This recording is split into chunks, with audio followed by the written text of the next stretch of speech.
Eu acreditava na verdade das testemunhas de Jeová, que na realidade é uma grande mentira.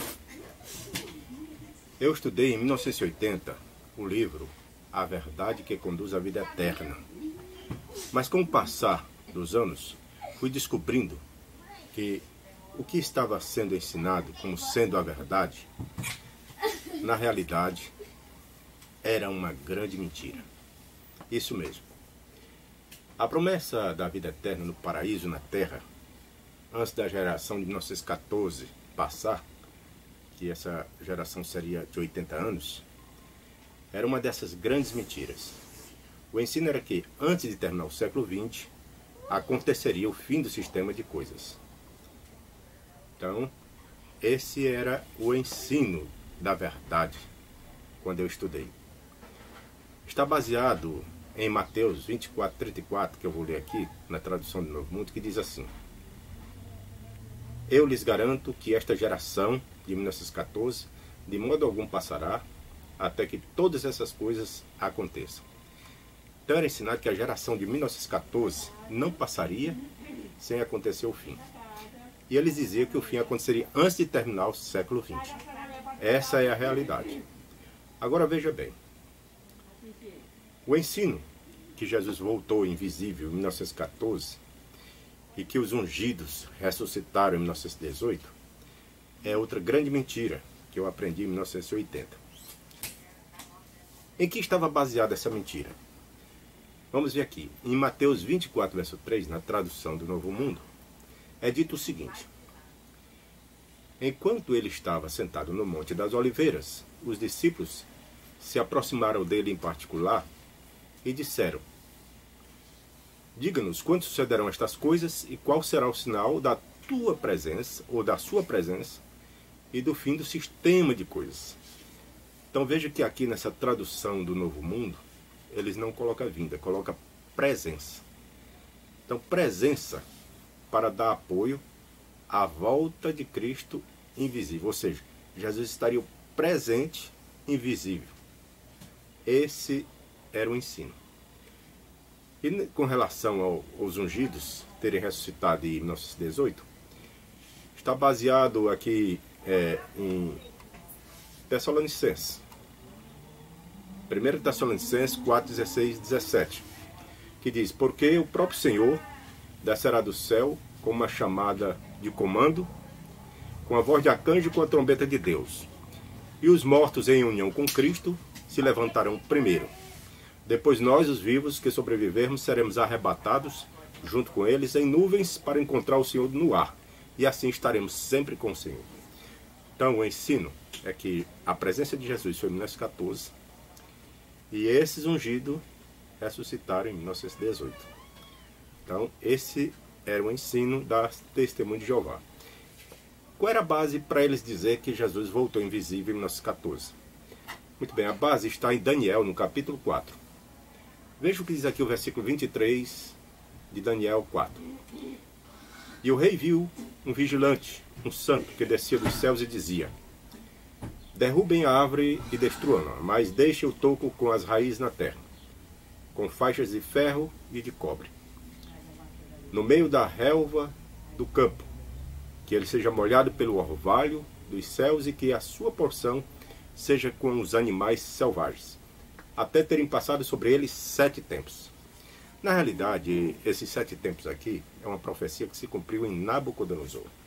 Mas aqui, a torre de vigia aplica ao estabelecimento do reino, em 1914, a volta invisível de Cristo. Esses 7 tempos, eles transformam em 2.520 anos, ou seja, cada ano 360 dias, e cada dia um ano, que somados 7 vezes 360 dá 2.520 anos. Então eles ensinam que Jerusalém foi destruída em 607 antes da era de Cristo, quando na realidade foi em 587 antes de Cristo. Aí eles somam 2.520 anos a partir de 607 antes de Cristo, então chega a 1914. Então esse é o ensino que eles se baseiam para dizer que Jesus voltou invisível em 1914. Isso no meu tempo, né? Porque hoje eles já mudaram, conforme eu vou mostrar mais adiante. Também tem outro ensino aqui que eles diziam. O ensino de que desde 1914 estava sendo separado as ovelhas dos cabritos, pela pregação do reino que tinha sido estabelecido em 1914. Então ele dizia que através da pregação do reino, então estava havendo a separação das ovelhas e dos cabritos desde 1914. Veja bem, está baseado aqui em Mateus 25, 31 a 33, que diz: quando o Filho do Homem vier na sua glória, e ele diz que ele veio em 1914, e com ele todos os anjos, então se sentará no seu trono glorioso. Todas as nações serão reunidas diante dele, e ele separará umas das outras, assim como o pastor separa as ovelhas dos cabritos. Porá as ovelhas à sua direita, os cabritos à sua esquerda. Então este era o ensino no livro A Verdade que Conduz à Vida Eterna, que eu estudei em 1980. Né? Então quer dizer que a separação das ovelhas dos cabritos começava em 1914 com a presença invisível de Cristo. Como era feita essa separação? Muito bem, essa separação era feita através da pregação das boas novas do reino que tinha sido estabelecido no céu em 1914. Quer dizer, quem aceitava esse ensino era comparado à ovelha e ia para a direita. Os que não aceitavam eram os cabritos e iam para a esquerda. Esse era o ensino. Mas em 1995 houve uma mudança desses ensinamentos. Então veja o que diz aqui as Testemunhas de Jeová.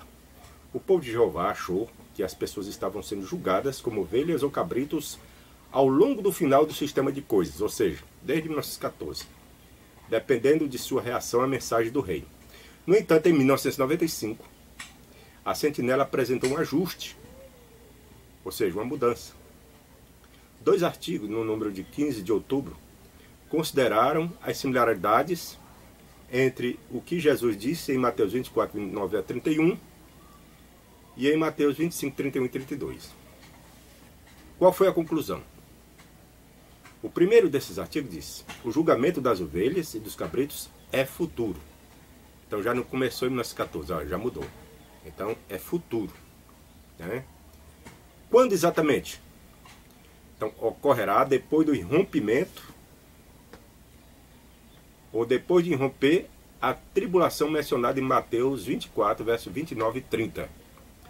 E do Filho do Homem vir na sua glória. Então veja, não é mais em 1914.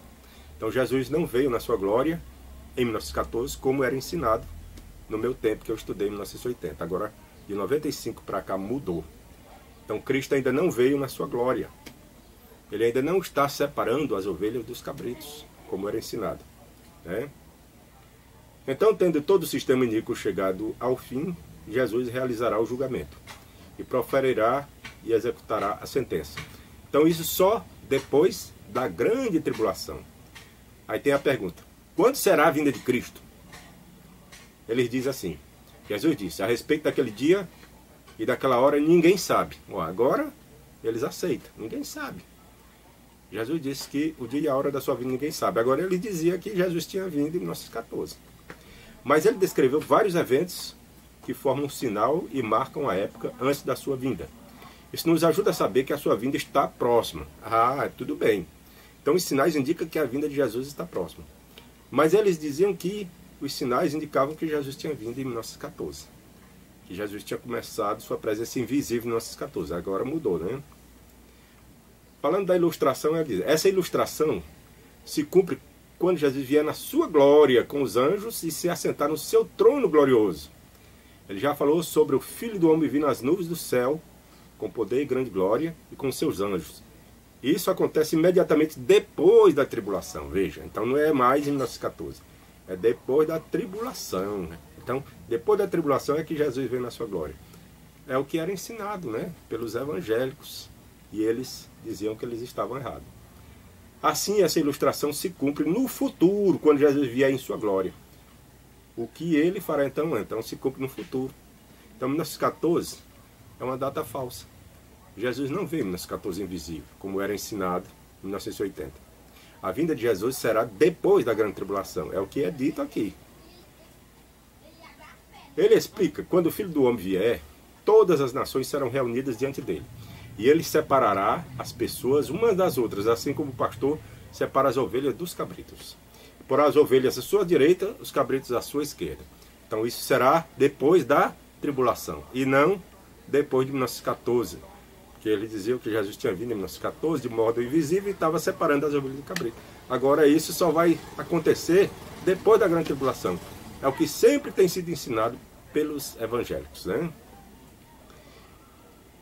Aí diz aqui mais: esse período de julgamento fará parte de uma grande tribulação, que vai ser diferente de tudo que já aconteceu na história humana. No fim dessa grande tribulação virá a guerra do Armagedon. Os inimigos de Cristo, chamados de cabritos, em Mateus 25, sofrerão a punição judicial da destruição eterna. Mas os servos fiéis, identificados como ovelhas, poderão receber vida eterna. Então veja, então o fim só acontecerá depois da grande tribulação. Isso depois da grande tribulação, quando Jesus vier na sua glória. Então Jesus não veio ainda como era ensinado quando eu estudei o livro A Verdade que Conduz à Vida Eterna. Então Jesus ainda vai vir depois da tribulação. Então depois da tribulação, que acontece então o Armagedon, conforme é dito aqui. Na realidade é o que sempre tem sido ensinado pelos evangélicos. Agora, no meu tempo, se eu fosse contestar esses ensinos, seria expulso, como aconteceu.